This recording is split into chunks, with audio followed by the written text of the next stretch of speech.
Hi, I'm Adam from Palmer's Accounting. For many business owners, year end is just something that happens.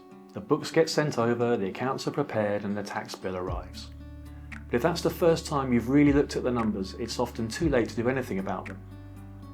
In this video, I want to walk you through how to prepare for a year end properly, and why a bit of work before the year closes can save tax, reduce stress, and avoid nasty surprises.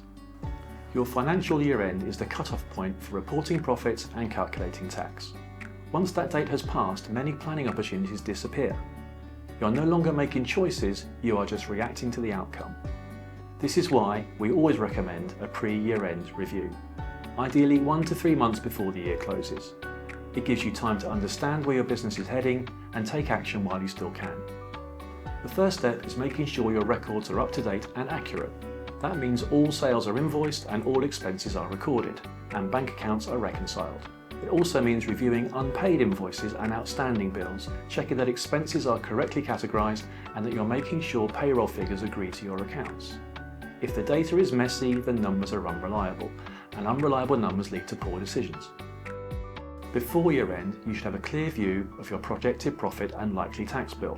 Running a draft profit and loss report gives you that visibility. Comparing it to your budget or your forecast shows whether things are tracking as expected.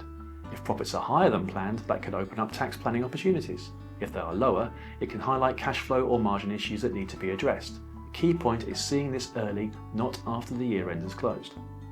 And this is where preparation really pays off. Before year end, you may be able to bring forward allowable expenses, invest in equipment that qualifies for capital allowances, top up pension contributions, or review whether dividends or bonuses make more sense.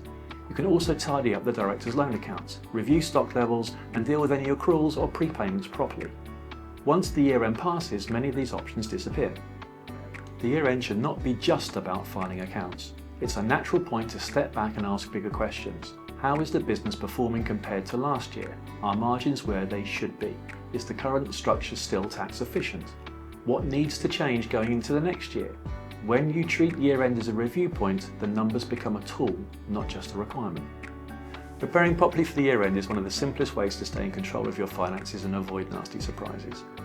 We've written a detailed blog that goes much deeper into this, and it includes a free downloadable year end checklist that you can use to plan and track every step by step.